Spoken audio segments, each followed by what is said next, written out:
Viewers, Jake here to check out the Fire Bull Blaster from Biu Blasters, and what we can expect with this thing is huge capacity drum with a kind of Raider or Rampage-esque profile to it, except instead of being a side magwell, you got this gigantic drum, which kind of makes me think this Fire Bull is kind of a halfway blend between a Buzz Bee Sidewinder and a Nerf Rampage. If they decided to get together, this would be the offspring of it. So, this weird mutant hybrid thing, what do we get? Well, it is spring-powered, of course.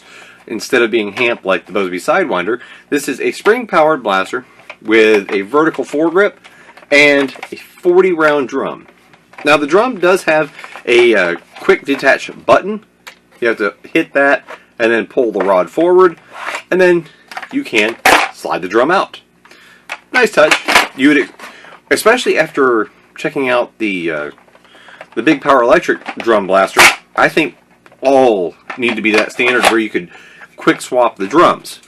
Now, again, this thing holds 40 rounds. It does have two fire modes.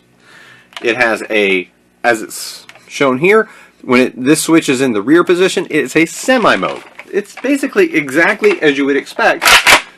Prime and fire.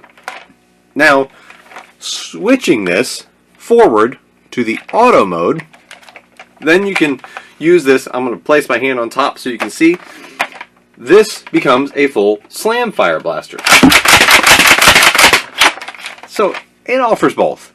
Now, I guess the slam fire would be really useful if you were using this, say, as an HVZ blaster, which is pretty much, I think, its intended idea. HVZ are just backyard battles. But the slam fire would be usable, close range, getting swarmed kind of situation.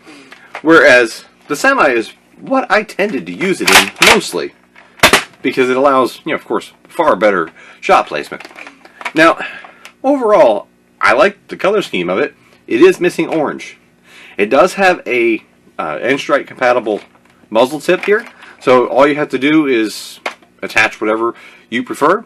Also does have a full-length rail on the top that is, again, N-Strike compatible. Oh, and the included stock is detachable, and yes, N-Strike compatible. So, a lot of compatibility going on here, and the stock has, ability for you to put a sling through any of these. They're just holes, but it also has a sling point in the grip.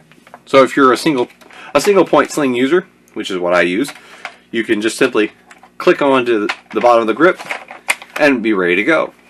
Now, this is supposed to be a primary level blaster, of course. You can see by the size of it. And the design, of course, is fully ambidextrous. I found no issues, right or left hand dominant, getting to the fire mode selecting switch.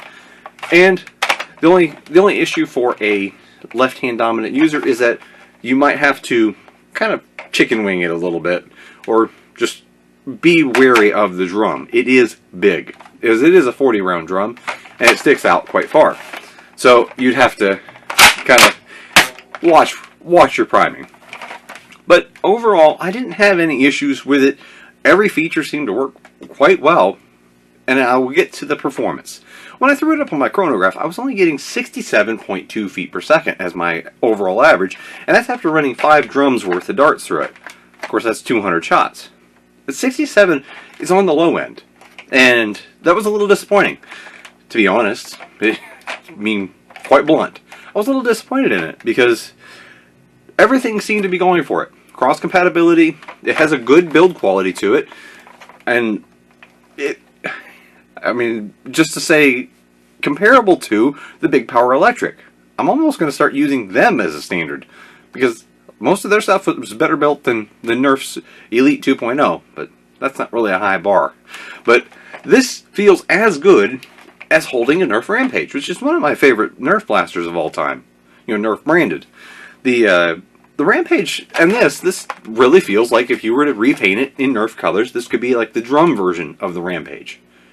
Kind of like Nerf Rampage, Buzz Bee Sidewinder got together. This was the mutated offspring of it. But really, it feels like a Rampage with a drum. And it's not a bad thing. The Rampage was well loved.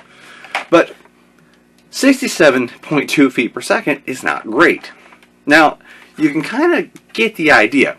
You can see where the drum mounts. Here. Well, the stock mount is here. That leaves you with very little space for all of the mechanical functions. So, you got a plunger tube, plunger rod, all back here in a confined area that's pretty much the size of what you would say like a small pistol. Say like a Fire Strike. Now, I know the Fire Strike, that might not be the greatest example ever because you can make those be pretty potent. But overall, I don't see this as being a great thing about it. 67.2 feet per second is low. It's lower than Nerf because that's been like the old standard, 70 feet per second. Everything shoots at least 70 feet per second. And then there was the price. I normally refrain from looking at the prices. The blasters, as I'm testing them, and I look at it right before I film. So I was pretty pleased with it until I hit the chronograph. And it got knocked down a little bit. Because ergonomics are good, build quality is good, the function was fine. I fired hundreds of shots through this without a hiccup. But then, again, chronograph is 67.2 feet per second. I was like, man, that's a bummer. Then I looked at the price. The selling price of the Fire Bull right now, at the time of this recording, is $69.99.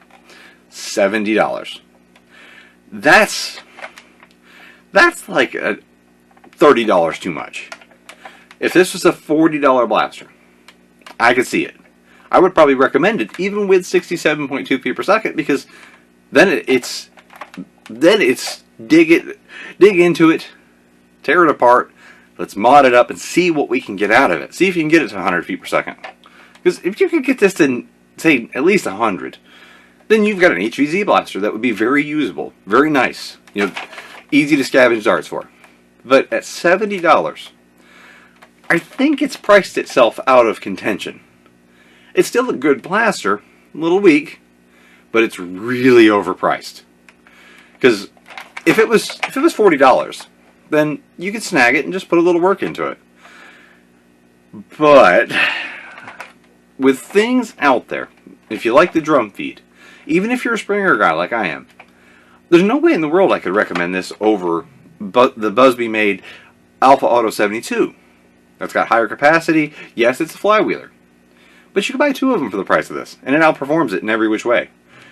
So, it is a very, very neat blaster.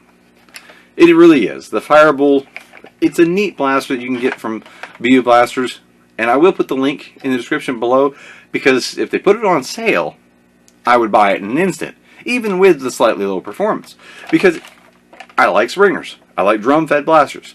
This thing checks most of my boxes, and I can mod it for more power. But at $70, I can't put my stamp of approval on it. That's just too much money. Especially for what it brings to the table. Sub-Nerf performance. If it was firing at 85, 90 feet per second stock, and it was not quite as high priced as it is now, then this would be a really, really good blaster. As it is, it's a little underperforming and a lot overpriced. So, while it's a neat blaster, I can't really put my stamp of approval on it. But I'll leave that for you to decide for your own self. It is a pretty cool blaster overall, but at $70 and under 70 feet per second, you're paying over $1 per foot per second of velocity, and that's not a good balancing factor there. But this is Mongoose Jake with my review of the Fire Bull from Biu Blasters. Link will be in the description below if you want to check it out for yourself. Maybe they'll put it on sale, and then it would become a consideration. But thanks for watching. Hope you enjoyed this.